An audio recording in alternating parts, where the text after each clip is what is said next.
going to go ahead and start.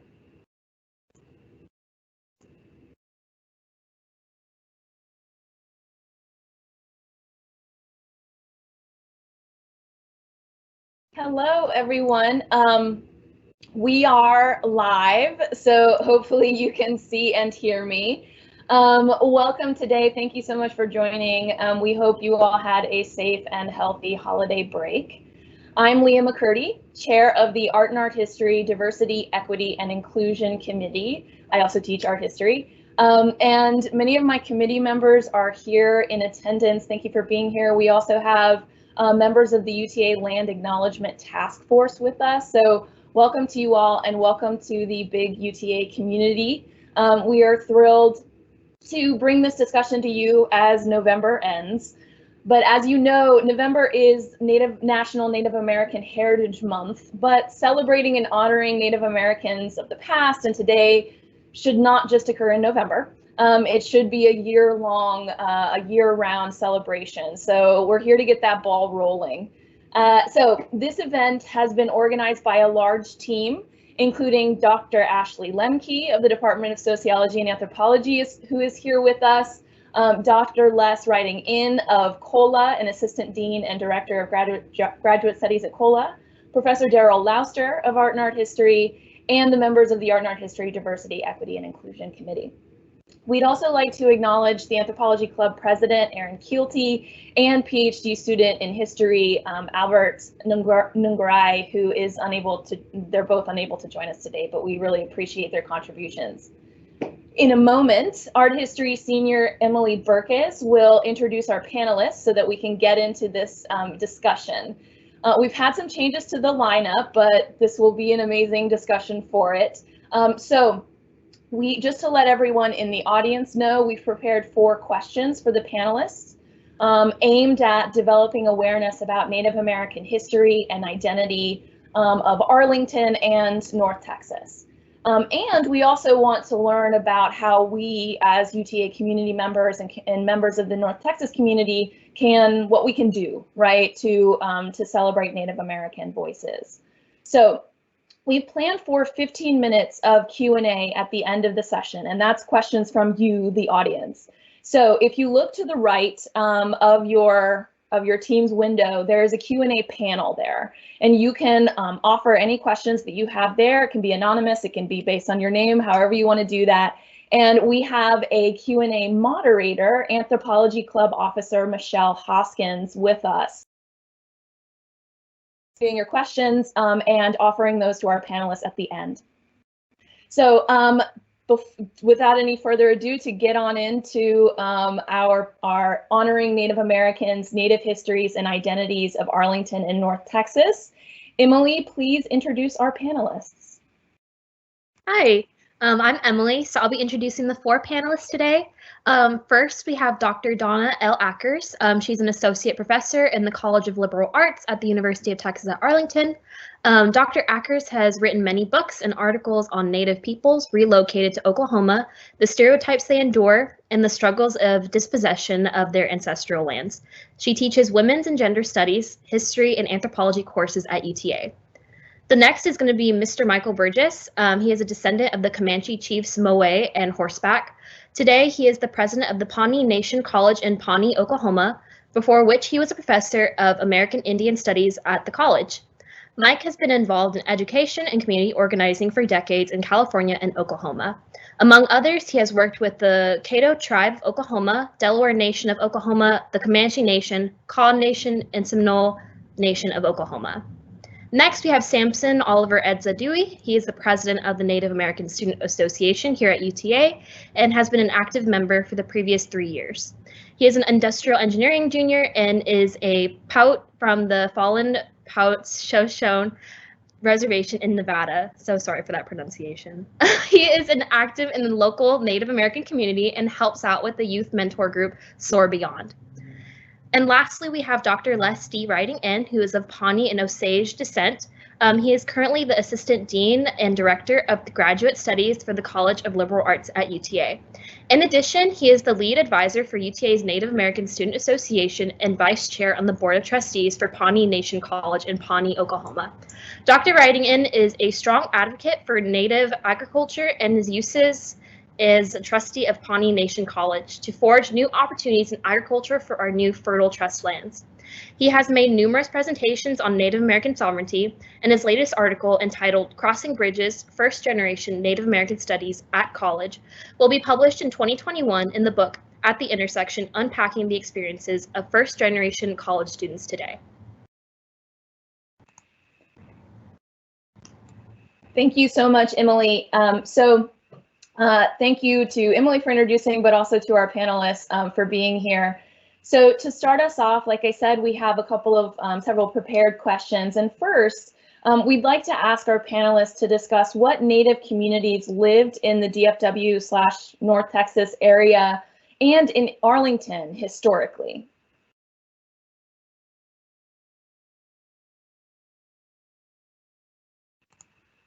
And so first up, we have Dr. Donna Akers. Oh, your mic. That's okay. I just wanted to begin with an acknowledgement of the tribal peoples on whose land the University of Texas of Arlington is situated. And it's extremely important that in every presentation, but especially ones that are on indigenous peoples, that we acknowledge the Caddo people, the Wichita people, and then many other indigenous peoples whose hunting grounds were in this area, and also refugee Indians from the infamous Indian removals who were forced into this region and oftentimes joined with Caddoans, Wichitas, and others in villages along the Trinity and other rivers. So I think it's important that we begin by that, and then let me just defer to the others on answering that particular question. Thank you.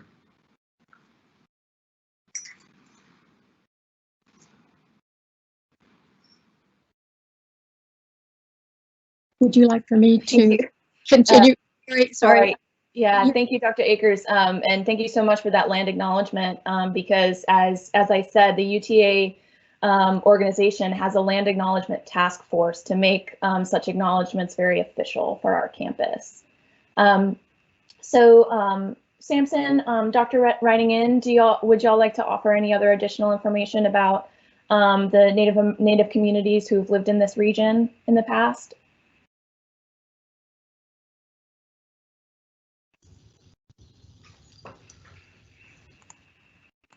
Thank you, Sampson. Yeah, as Dr. Akers kind of said, yeah, the Caddo and the Wichita were the ones that were mainly in the area, but of course we had many tribes that came through, so we can't forget anybody. But when we have our land acknowledgement, we focus on the people that stayed here, stayed in the area, and were here at most of the time. And so that's why we focus on the Caddo and the Wichita and affiliated tribes, just because they were the ones that lived on the area, not just in Arlington, but the whole area. But can't forget those that also came through as well. Thank you. So we also have a question. Oh, Dr. Akers, yes, go ahead. You're muted again, I'm sorry. I'm sorry.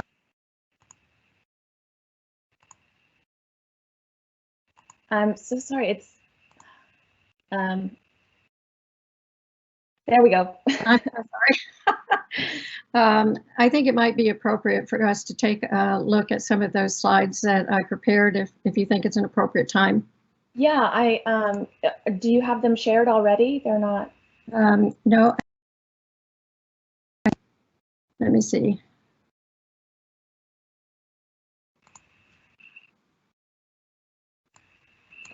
So we do have, so Dr. Akers is going to share some information relevant to this next question. How has white, or also known as Euro-American, settlement of this region impacted Native communities? So this question is valuable not only to consider how who has been here, but also how they were impacted by European, white, whatever terms you want to use, settlement. So Dr. Akers, your PowerPoint is live. There you go. Okay, great. Well, let's, if we may, let's just take a look over here. Let me see if I can figure out how to press the slides on the left. Just one second.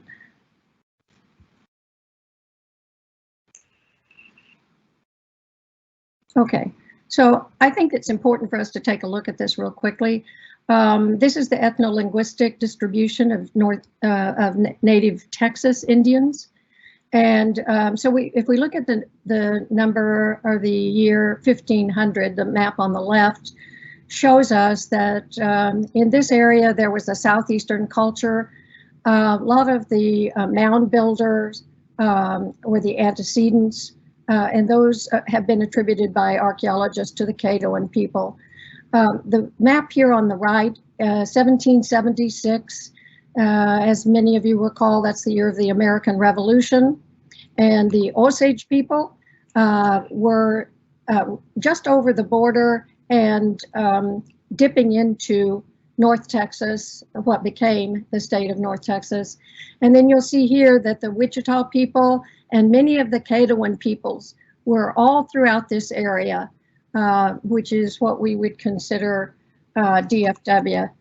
Then the second slide I wanted to show you was another map that is a French map that illustrates Texas in the 1500s. And, you know, for those of you that don't understand or don't know where the indigenous tribal peoples were, you can see out here that the Apaches were all throughout this region, in addition to the Comanche people, which are not illustrated here. But in our part of the region, the Caddoan peoples and various affiliated tribes and others are occupying this yellow portion, which is primarily the domain of Caddoan speakers. Now we kind of jump forward to 1819, which is a century or 25 or 30 years further into the modern era, with a map here showing the claims of New Spain.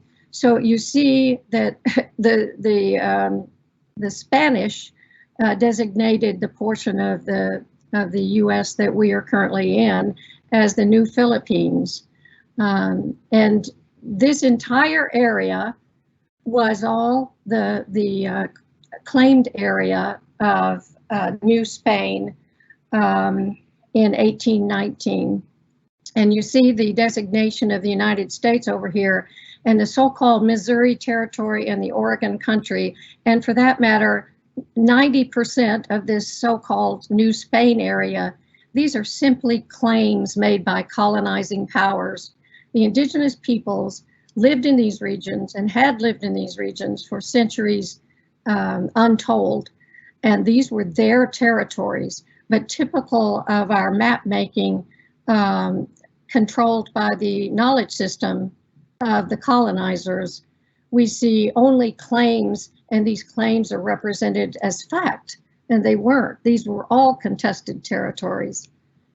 If we look at the next map, this is the Comanche regional area where the Comanches hunted and made their living, much of which was predicated on their traditional life of nomadic behavior to a certain extent, but it wasn't a senseless movement. It was moving with the herds, moving to find game, and then also raiding.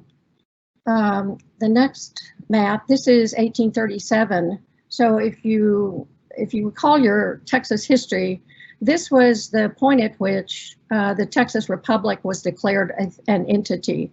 And you can see right here, this pink area is claimed as the Texas Republic. But we should never forget that even when we see these representations, they're very deceptive, because this was simply what the Texas Republic power was asserting as theirs. Many indigenous peoples here would have contested that. This is a map that shows a more realistic and pragmatic representation of whose lands are whose. So you see all through this white region, which on the other map was being claimed as the Louisiana Territory and therefore that of the United States, this is dominated by all of these tribal peoples. Comancheria is over here, and here we have a representation of the claims of the so-called Texas Republic. It's really important, I think, for us to remember that these were simply claims. And then what I wanted to talk about real quickly was a quick rundown of what has happened in this particular region that we are currently situated on. And for everyone to understand that in 1835, the US government was colonizing these areas. Let's see if we can get back over here. Primarily in the service of slavery. And what they were doing was the slave states were moving in this direction after new land, but also political power. So the more so-called states that they could organize and add to the southern part of the states, there was this great divide even as early as 1837. And y'all remember that the Civil War didn't begin for another 25 years, essentially 1860. So the slave states were trying to organize the Texas Republic and fan that and encourage it in any way they could so that Texas would become a state and add its power to the slave states against the free states. So that was part of what was going on. The second thing was settler colonialism. And this was people that were in the eastern part of the country who were being led by settlers primarily, who were invading the indigenous territories of Texas and elsewhere and taking land that didn't belong to them. So in 1835, the US government sent negotiators to the Caddoan peoples and others who lived here and forced them, using the military might of the United States and threats of extermination, forced them to enter into a so-called treaty, which was just legitimating and giving a pseudo-legal veneer to the confiscation of land of other nations. And that was what the US was doing with its settler colonialism. So they would send people in and force the indigenous nations to supposedly give their land to the United States for a pittance. In 1835, that treaty gave the United States about 1 million acres of land in exchange, supposedly, for $30,000 in goods and $10,000 in cash for the next 5 years. So, in other words, if the United States had honored the treaty, which it did not, they would have paid a total of about $70,000 over 5 years, which is about 8 cents per acre for 1 million acres of land. And the government was very careful to tell the indigenous peoples, the Caddos in particular. Let me show you this, if I can find it. This is the treaty itself.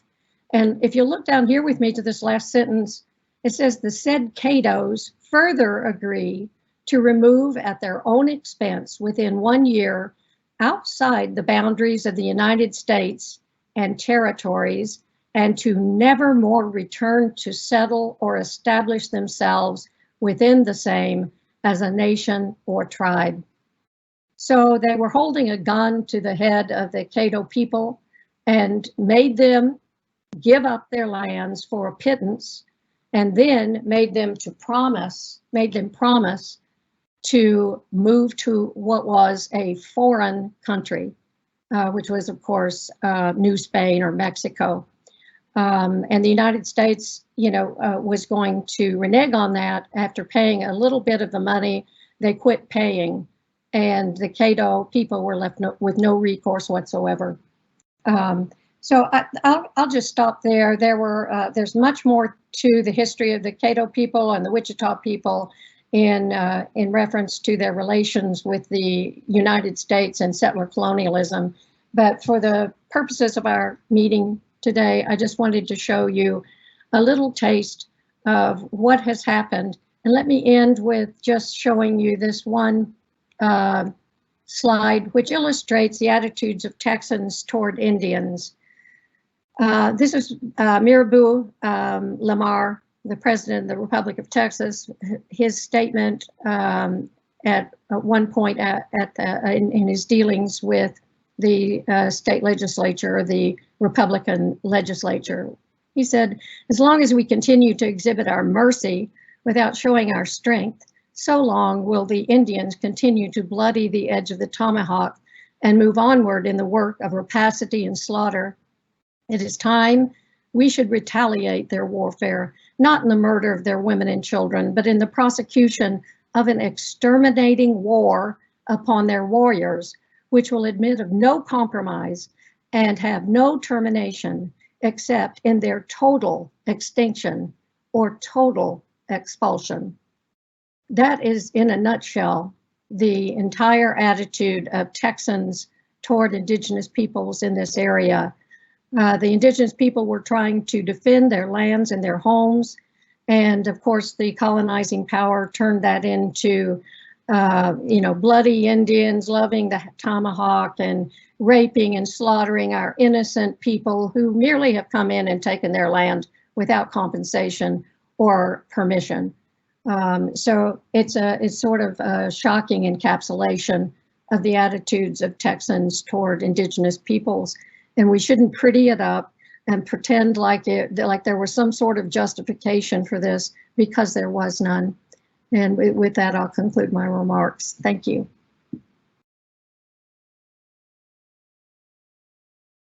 Thank you, Dr. Akers. The information you provided there, like you said, is curtailed, I suppose, from the amount of information you would want to offer to everyone. But you can always take Dr. Akers' class to learn more about Native histories.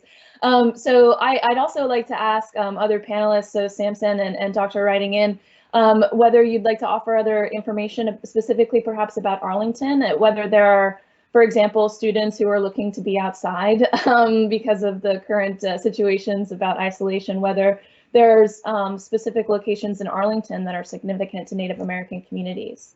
And here we have Dr. writing in.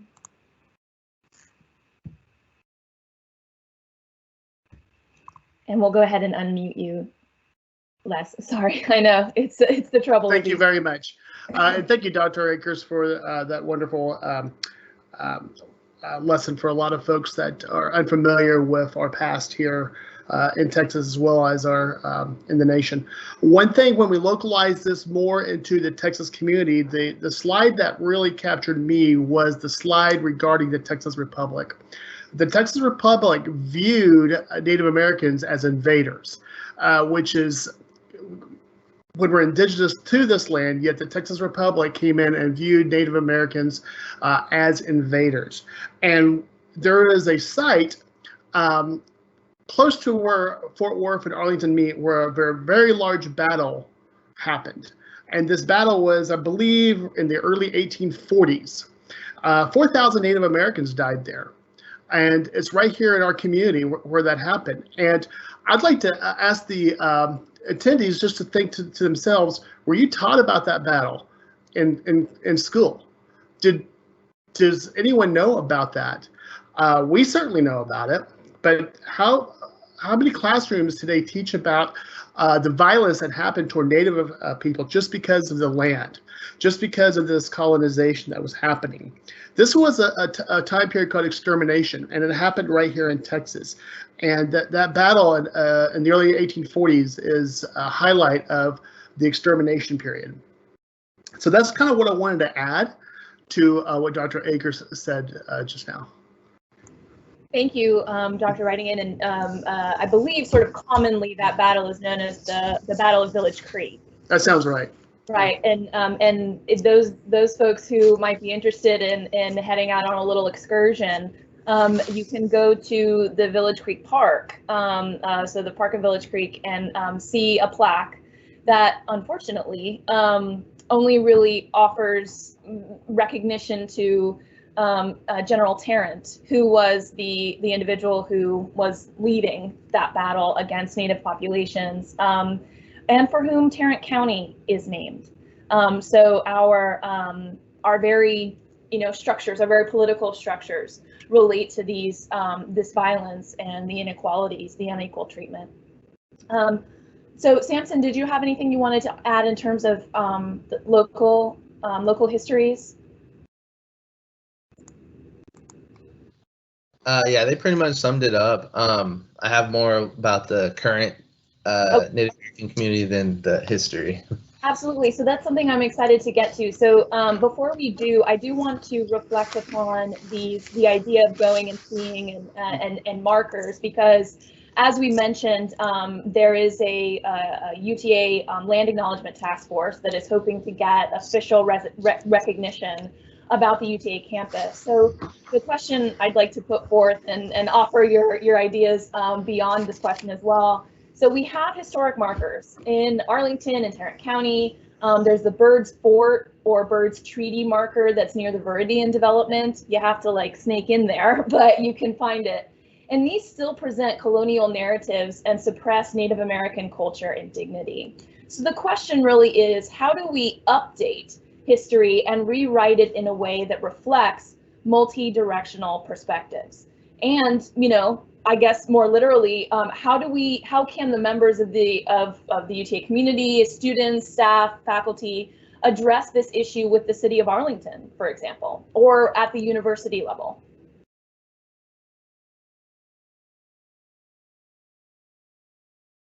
Dr. Akers, thank you.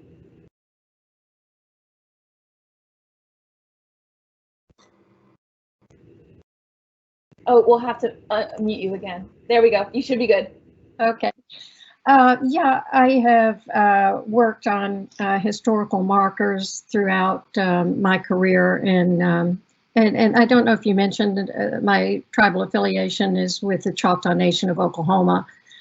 We have worked very diligently to change the markers, for example, at what the white people call the Battle of the Washita, which was in essence a rogue U.S. military maneuver under Custer, the famous Custer, in slaughtering men, women, and children in villages that supposedly were under the protection of the United States. So that was a tremendous battle. We finally achieved some success. This is a very big problem in Texas and elsewhere because it's very political. The people that decide on the verbiage that is put on these historical markers are appointed by the governor. And they are usually people who have no academic credentials whatsoever. And they want to further what I call propaganda of the United States, the national mythology, to dress it up a little nicer, that says that that the so-called Battle of Village Creek was a battle. And I would really invite everyone today to think about this.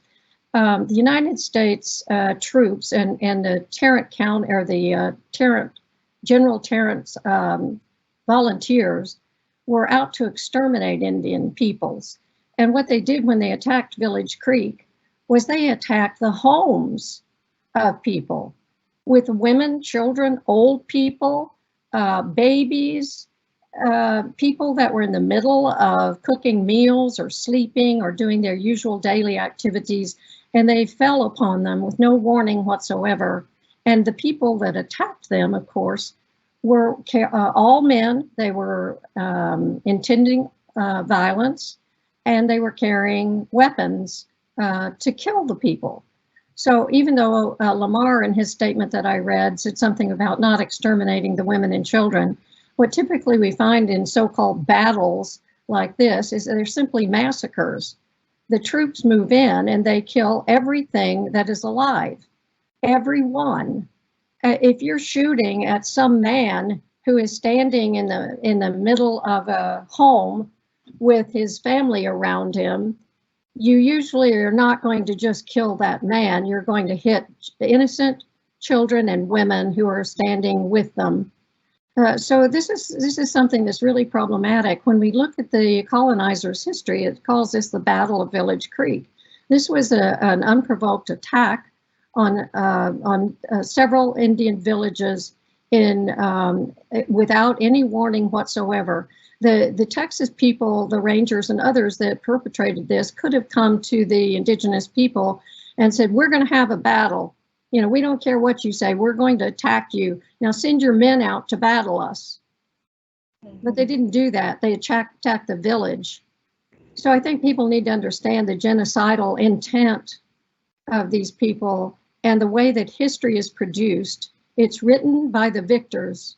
In this case, we have something called the Battle of Village Creek, not the attack on Indian villages at Village Creek. But it was indeed, in many respects, just a genocidal activity of people who hated Indians.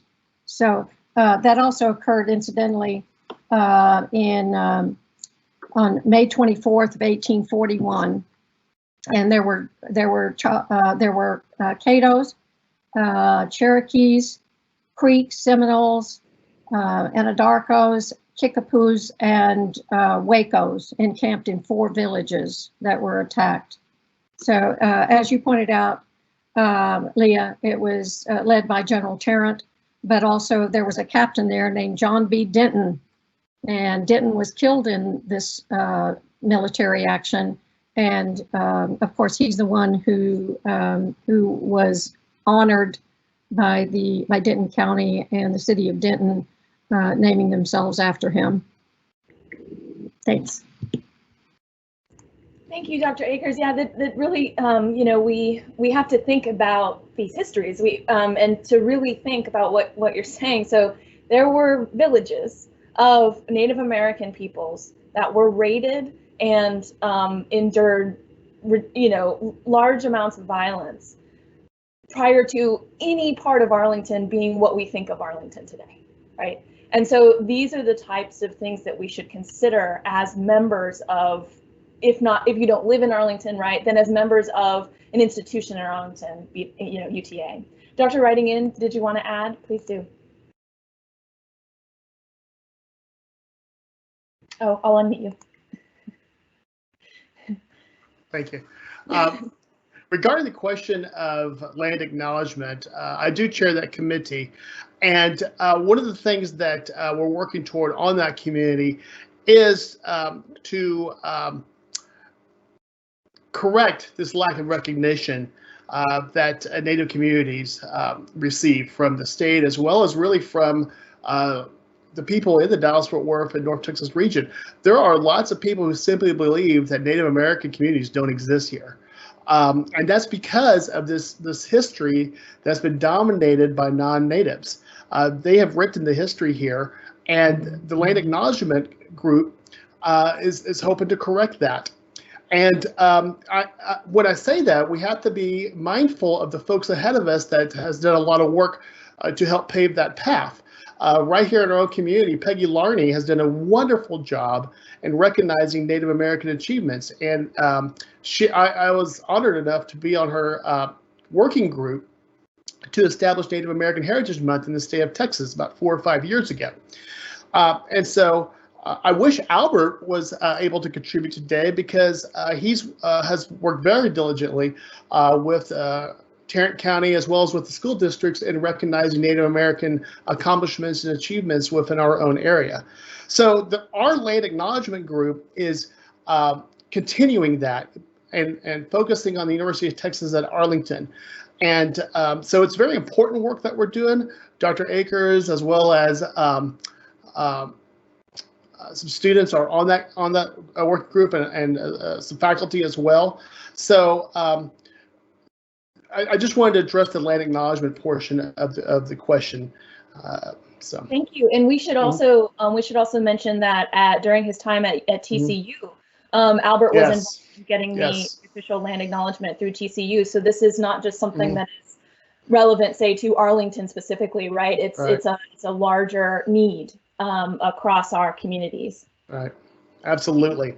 Absolutely. Thank you. And Dr. Writing in just mentioned the presence, right? The presence of Native American communities, identities, and heritage in Arlington and North Texas today. Sampson, would you like to offer your view as a young person in our communities today to consider what it means to be a Native American in contemporary America, contemporary Texas? Yeah, it's definitely different just because Texas has a lot of tribes, but they're not a lot of reservations. So a lot of people aren't used to seeing Native Americans, meeting them and stuff. So it is very different. However, there is a very large community in DFW. So like with the Urban Intertribal Center and the events they do, the events the Native American Student Association here at UTA does, we bring a lot of people in from all over the country. We've had people come in from for our powwows from even Canada before. So just showing that and spreading that, it helps teach people. But it also brings up the question that some people have that they don't realize we're still here, but we are, and we're still thriving. And there's tons of people out here that will be willing to help communicate and teach and tell people about what we do, what our culture is, what some of the history that's been in the area. Yeah, there's always people out there that are willing to share and help teach everybody. Can you speak a little bit more about the powwow? So the powwow that is organized by Native American Student Association, but by Dr. Writing in and various other people? Yeah, so it's actually our group is a student-led group with the help of Dr. Akers, Dr. Writing in, and Dr. Romer and Dr. Conrad and stuff. They all help us, but it's a lot of student-led stuff, whether it's past committee members, current committee members, community members. We all come together, bring a celebration of not just our culture, but what people have in case of artwork, different beadwork, stuff like that. We invite people to come dance and stuff. So it's just a way for them to show off their culture, not only for each other, but it is also like a way to meditate, a prayer and stuff, just because we don't always get to celebrate our culture. So having a public space to do it is very big for us. Thank you. Yeah, and just to wrap up before we get to our audience questions, of which we have some, I want to ask, what ways can, say, someone from UTA who doesn't have a direct Native American identity affiliation, how can we honor Native communities throughout the year? Yeah, since I'm already here, I'll go ahead and. Thank you. Yeah, so our group, the Native American Student Association, isn't exclusive to Native Americans. So our thing is we want anybody and everybody to join, because we're not just doing specific stuff for Native Americans. What we're trying to do, we're trying to teach, we're trying to grow, we're trying to show other people, including ourselves, just our culture, just showing off different languages in our area, just anything and everything we can. So for whether it's a student, faculty member, a parent, it don't matter who, just listening, showing up to events, asking questions, just being there, being an ally is what I would say is one of the biggest things you can do. Dr. Akers, Dr. Writing in, do you have any other additions there in terms of community involvement? We should also say that that all Native American Student Association events are located on the UTA events page as they come up throughout the year, so make sure to check those. Dr. Akers, did you have something to add? Yeah, I think.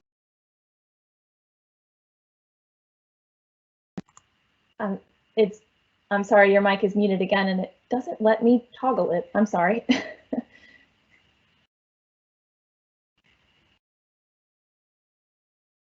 Okay, can you hear me now? Yes. Okay, sorry. I just wanted to echo what Sampson said and to emphasize the fact that we have a Native American community that is very large in the DFW area and very active. There are many, many tribal peoples here in this area, and they have wonderful organizations and wonderful local leaders. Sampson is absolutely right in terms too of the University of Texas, and our Native American Students Organization here on campus is very active, always looking for members, and everyone is welcome. So if anyone's listening today and would like to become active in Native American issues, or even just supportive of Native American issues, please contact Sampson or one of the other members of the Native American student organization here on campus, and put your action where your desires are. Thanks. Thank you, Dr. Akers. So as we get to the point of audience questions, I'd like to introduce our Anthropology Club member, Michelle Hoskins, who is here with us today to moderate the discussion from our live Q&A. So please take it away, Michelle. Hi, everyone. My name is Michelle Hoskins. I am the current UTA Vice President, and I'm excited to be here with you guys today. And we're going to start out with some questions. The first question that we have is, who makes the signs, such as the one at the Village Creek that only recognizes white violence against natives? And how can residents get involved about what kind of history is represented in their communities? Please go ahead, Dr. Akers. That's a very important question. Writing those commemorative plaques is a very political issue. It is done by a commission that's appointed by the governor of Texas. So if somebody wants to affect that, I would suggest that they contact the governor's office and ask to be placed on that committee. It's not an easy thing to do, so don't let me mislead you. But usually it's you know, cronies and friends of whomever's doing the appointing. It's very difficult to affect changes in a closed institution like that. So I think the only, hate to say this, but the only thing that I have seen that causes change is groups of people demonstrating or starting a campaign to lobby for changes and for making their voices heard, because it's difficult to get heard. So like the Village Creek so-called battle, you know, that's something that our local community could decide to do something about, and could do something about it, maybe have success at the end of that road. But that's not an easy thing to do because it's very political. So the political powers that be at the state of Texas government are resistant to changing the national mythology, which is Native Americans signed away their land, they were paid for it. You know, it's just too bad that they're always griping about it. And, oh, geez, sorry about the genocide. Oh, wait, no, we don't apologize for that. So, you know, it's very problematic. But I'm just being pragmatic and realistic here. It's not something that you can just change. It will take a huge effort and a collective effort, in my opinion. Thank you, Dr. Akers. And speaking of, I hope I'm not giving too much away, Dr. Writing in, but for the Land Acknowledgement Task Force, the underlying goal is to develop a sign, right? A physical acknowledgement on our campus, right? Which would be coming from you all, the task force.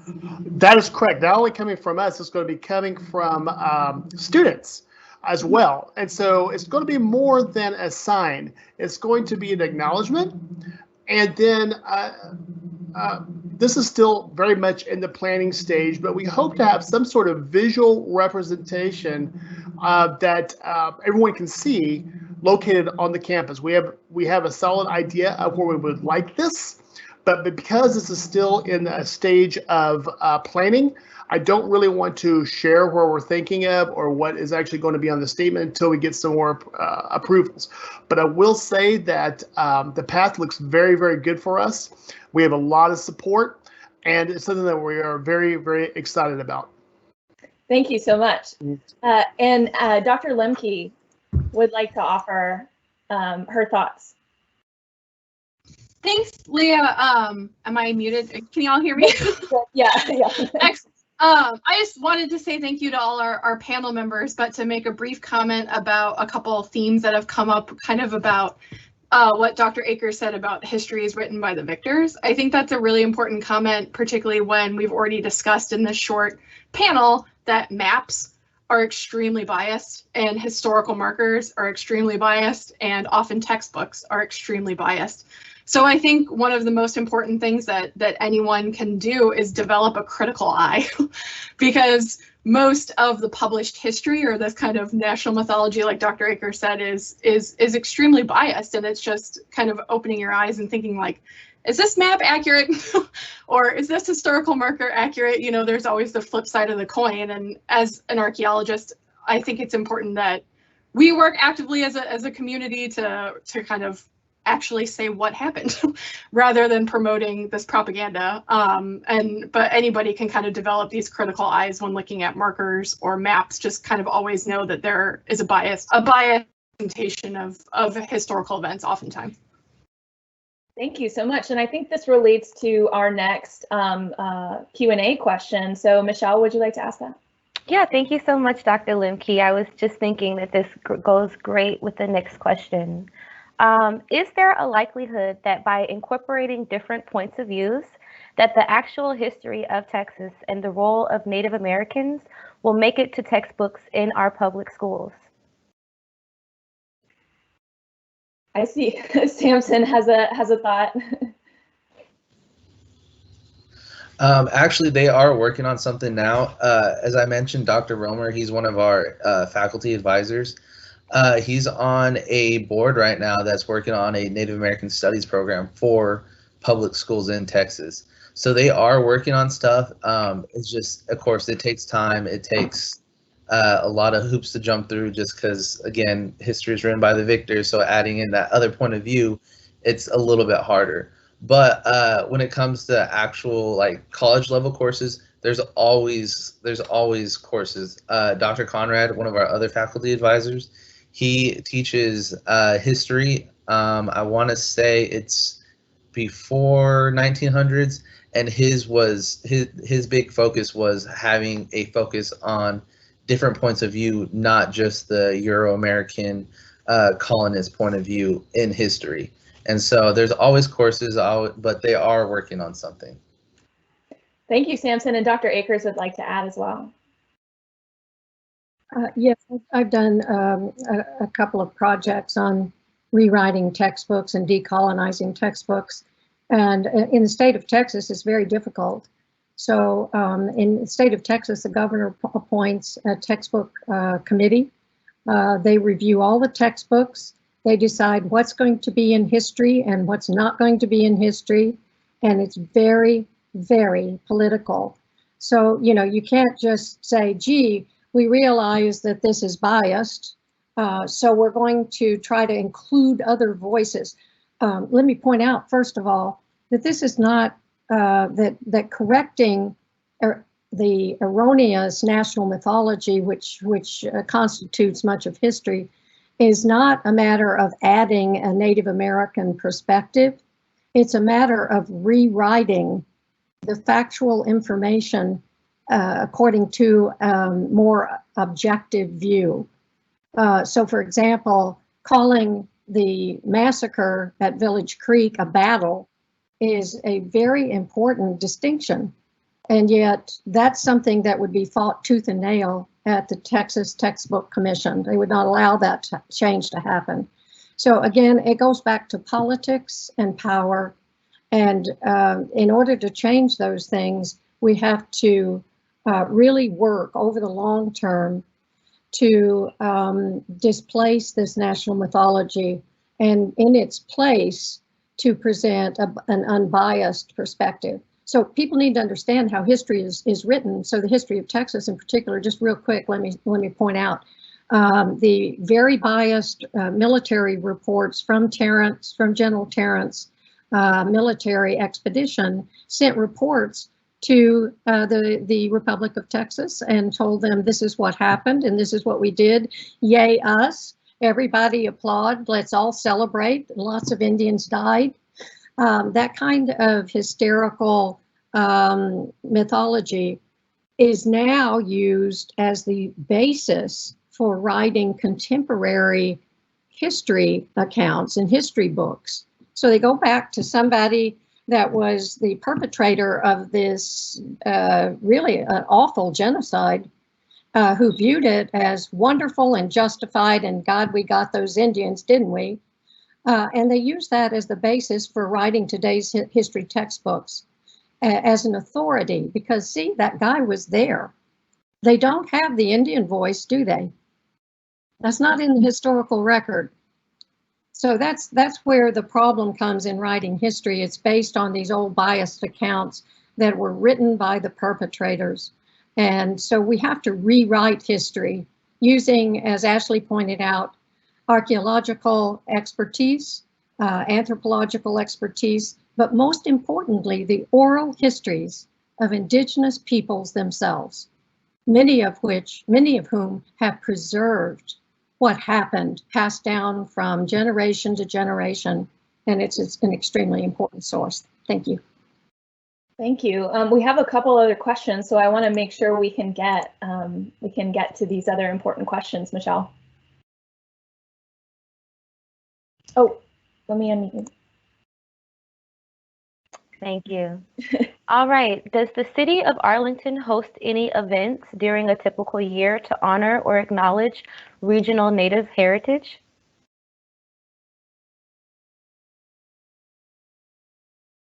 Sampson has something. I think the silence was interesting, but Sampson has something to add.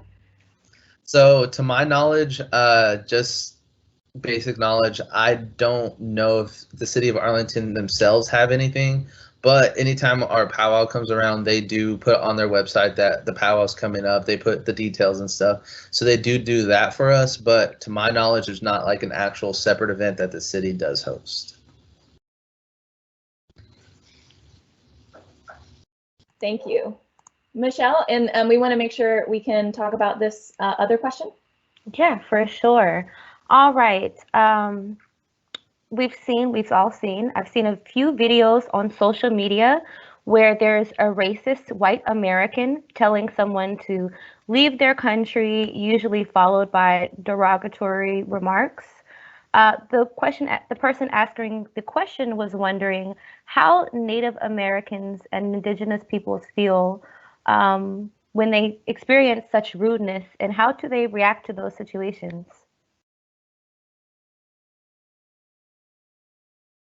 Any thoughts? Sampson, I'll ask you to respond. Thank you. Yeah, so this is like my personal opinion and stuff, of course. But for me, I know, like, because I grew up in El Paso as well, so there's a large Hispanic community and stuff there. And then I moved to Abilene, which is way different than El Paso and here. And so I've seen a lot of stuff like this happen before, or I've heard stories of it happening. And for me, like, one of the biggest comebacks in a way would be to respond in my native tongue. Whether it's just a few words, whether it's random words, they're not going to know, but then they won't be able to respond back. Oh, you're speaking Spanish. Oh, you're not part of this country. But if you're speaking the actual your tribal tongue, then you're showing that, oh, I'm Native American. You don't have the right to say this because in reality, this is all stolen land. Dr. Akers, Dr. Writing In, would you like to respond as well? Dr. Writing In, please. Yeah, I guess my response is a little bit more theoretical in the fact that I've seen some of those videos as well, and I always think about our military. And when I say our military, our Native American contributions to our military.